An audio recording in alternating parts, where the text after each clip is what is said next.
Hello students, I am Barkha Singla. Welcome to my channel Symbiosis Academy. आज हम separation of substances जो कि class 6th का chapter है वो डील करेंगे। सेपरेशन ऑफ सब्सटेंसेस को आगे स्टडी करने से पहले मैं कुछ टर्म्स डिस्कस करना चाहती हूँ। फर्स्ट टर्म है pure substances. Pure substances are those which contains only one type of substance. उन सब्सटेंसेस को हम प्योर सब्सटेंस कहते हैं जिनमें सिर्फ एक ही तरह के सब्सटेंस प्रेजेंट हों।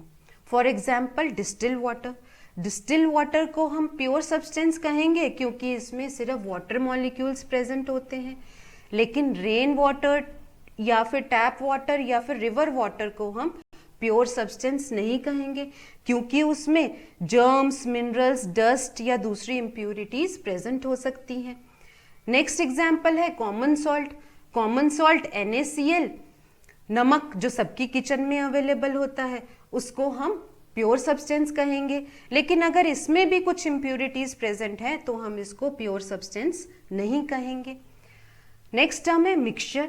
Mixture is made up of 2 or more than 2 types of substances. For example milk.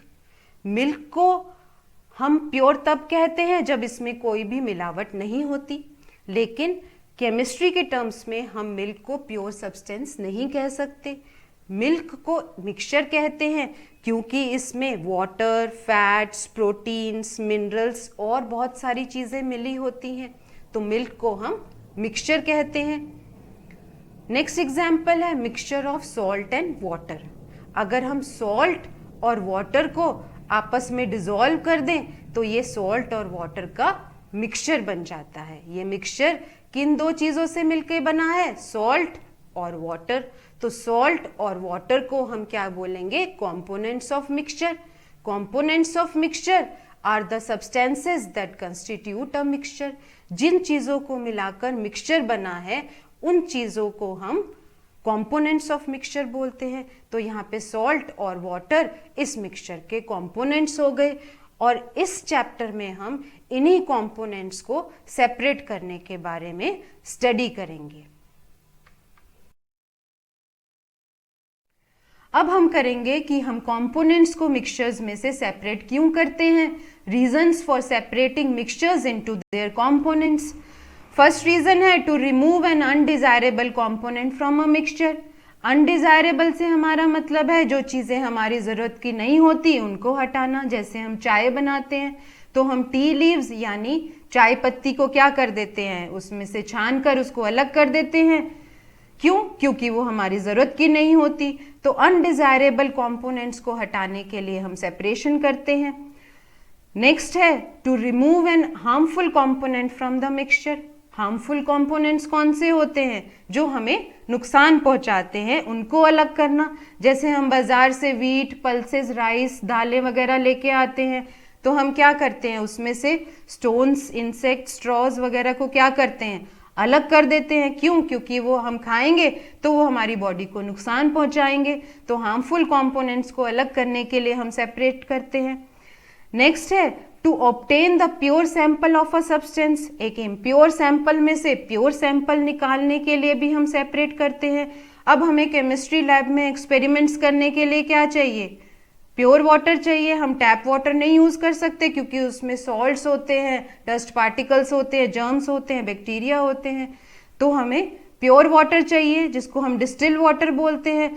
तो हमें इम्प्योर वाटर में से प्योर वाटर निकालने के लिए हम सेपरेशन करते हैं। नेक्स्ट है to obtain useful components from a mixture.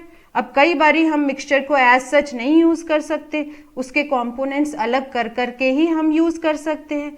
जैसे पेट्रोलियम, क्रूड ऑयल, कच्चा तेल जो धरती से निकलता है उसे एज सच हम नहीं यूज कर सकते, तो उसमें से हम डीजल, पेट्रोल, केरोसिन अलग अलग करके उसको हम गाड़ियों में, केरोसिन स्टोव में जला के यूज कर सकते हैं। तो यूजफुल कंपोनेंट्स को ऑब्टेन करने के लिए हम सेपरेट करते हैं। अब हम करेंगे methods of separation of mixtures कि मिक्सचर्स में से उसके कंपोनेंट्स को किस तरह से अलग किया जाता है। Mixtures are separated on the basis of their properties. जो कंपोनेंट्स होते हैं मिक्सचर में उनकी प्रॉपर्टीज डिफरेंट होनी चाहिए। अगर उनकी प्रॉपर्टीज डिफरेंट है तो ही हम मिक्सचर्स में से कंपोनेंट्स को अलग कर सकते हैं, और अगर उनकी प्रॉपर्टीज सेम है तो हम मिक्सचर्स में से उनके कंपोनेंट्स को अलग नहीं कर सकते। तो उनके कंपोनेंट्स को अलग करने के लिए अलग अलग मेथड्स हैं, टेक्निक्स हैं, जैसे threshing, winnowing, hand picking, sieving, magnetic separation, sedimentation, decantation, filtration, evaporation and distillation, जो वन बाय वन हम इस चैप्टर में स्टडी करेंगे। Separation of components from mixture में सबसे पहला मेथड है threshing.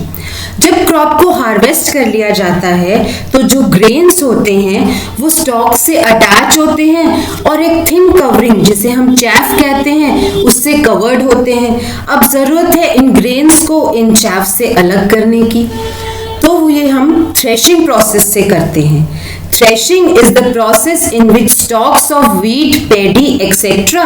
are beaten to separate grains from the stalks and from the chaff that covers the grains. अब चैफ और ग्रेन्स को किस बेसिस पे अलग किया जाता है? चैफ सॉफ्ट मटेरियल है और ग्रेन्स थोड़े हार्ड होते हैं, तो जब हम इन्हें बीट करते हैं तो जो ग्रेन्स हैं वो चैफ से अलग हो जाते हैं, क्योंकि चैफ सॉफ्ट होने की वजह से छोटे छोटे टुकड़ों में टूट जाता है। इन्हें कैसे किया जाता है? जैसे हम इस पिक्चर में भी देख सकते हैं, इस पर्सन ने स्टॉक्स को एक बंडल में बांधकर इस हार्ड सरफेस पे जोर जोर से बीट किया है। जोर जोर से बीट करने की वजह से चैफ छोटे छोटे टुकड़ों में टूट गया और वो ग्रेन से अलग हो गया। इस तरह से हम ग्रेन्स और चैफ को अलग कर सकते हैं। इसे एक और प्रोसेस के थ्रू भी कर सकते हैं। जैसे जब क्रॉप को हार्वेस्ट कर लिया जाता है तो उसे स्मॉल एरिया में स्प्रेड कर दिया जाता है, और जो कैटल, बफेलो, कैमल ऐसे एनिमल्स होते हैं उनको सर्कुलर मोशन पे उस पे अगेन एंड अगेन बार बार चलाया जाता है। तो बार बार चलने की वजह से उनके फीट की वजह से वो जो ग्रेन्स हैं वो टूट जाते हैं, उनकी फीट की प्रेशर की वजह से क्रश हो जाते हैं और ग्रेन्स चैफ या फिर स्टॉक से अलग हो जाता है। अब जो स्टॉक्स छोटे छोटे टुकड़ों में टूट गया उन्हें हम हे कहते हैं, और उन्हें हम इन एनिमल्स को ड्राई फॉडर की तरह भी दे सकते हैं। और जो चैफ है वो भी छोटे छोटे टुकड़ों में टूट जाता है जिन्हें हम हस्क कहते हैं। इस प्रोसेस को बड़ी बड़ी फील्ड्स में मशीन्स के थ्रू भी कर सकते हैं और किया जाता है गांव में, और उन बड़ी बड़ी मशीन्स को हम थ्रेशर कहते हैं। नेक्स्ट मेथड ऑफ सेपरेशन है विनोइंग। थ्रेशिंग के बाद हमें हस्क और ग्रेन्स का मिक्सचर मिलता है, जिसमें से ग्रेन्स को यूज़ करने के लिए उन्हें सेपरेट करना ज़रूरी है, जो विनोइंग से किया जाता है। Winnowing is the method of separating husk from grains with the help of wind. अब ग्रेन्स को हम हस्क से किस बेसिस पे अलग कर सकते हैं? इनकी प्रॉपर्टीज़ डिफरेंट है।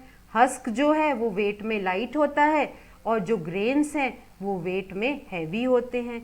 इस वजह से एक विनोइंग बास्केट में जब हम इस मिक्सचर को डाल के किसी सर्टेन हाइट से नीचे गिराते हैं तो जो ग्रेन्स हैं वो हैवी होने की वजह से वर्टिकली नीचे गिरते हैं और एक हीप बना देते हैं, और जबकि हस्क जो है वो वेट में लाइट होने की वजह से विंड के साथ थोड़ा आगे बह जाते हैं और आगे जाके कलेक्ट हो जाते हैं और एक दूसरा हीप बना देते हैं। इस तरह से ग्रेन्स और हस्क जो है वो अलग अलग हो जाते हैं और हम ग्रेन्स को अलग कर सकते हैं। बड़ी बड़ी फील्ड्स में जो हार्वेस्टिंग है, थ्रेशिंग है और विनोइंग है, ये सारा काम बड़ी बड़ी मशीनें करती हैं जिन्हें हम कंबाइन कहते हैं। नेक्स्ट प्रोसेस ऑफ सेपरेशन है हैंड पिकिंग।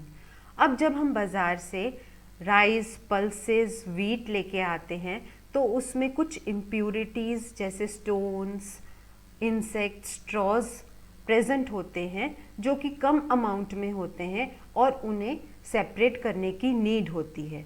तो हम उनको किस प्रोसेस से सेपरेट करते हैं? Through hand picking. Hand picking means to take out by hand. It is usually used for those mixtures where one of the component is small in quantity. अब जो हम बाज़ार से दालें लाते हैं या राइस लाते हैं, उसमें जो स्टोन्स या इंसेक्ट्स प्रेजेंट होते हैं वो कम क्वांटिटी में होते हैं, तो हम उनको हैंड पिकिंग के थ्रू अलग कर सकते हैं. इसको कैसे करेंगे?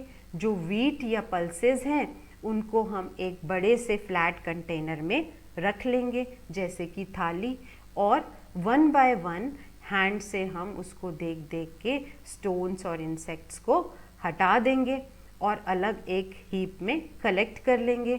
और बाकी जो हमारा फ्लैट कंटेनर है उसमें फूड ग्रेन्स रह जाएंगे, तो वो स्टोन्स और जो अदर इम्प्यूरिटीज़ थी उससे हमारा जो ग्रेन है वो अलग हो गया. इस तरह से हम हैंड पिकिंग के थ्रू इन चीज़ों को अलग कर सकते हैं. बाकी के मेथड्स हम दूसरी वीडियो में डिस्कस करेंगे. अगर आपको मेरी ये वीडियो पसंद आई हो तो मेरे चैनल को सब्सक्राइब ज़रूर करें और मेरे वीडियो को लाइक करें. Thank you.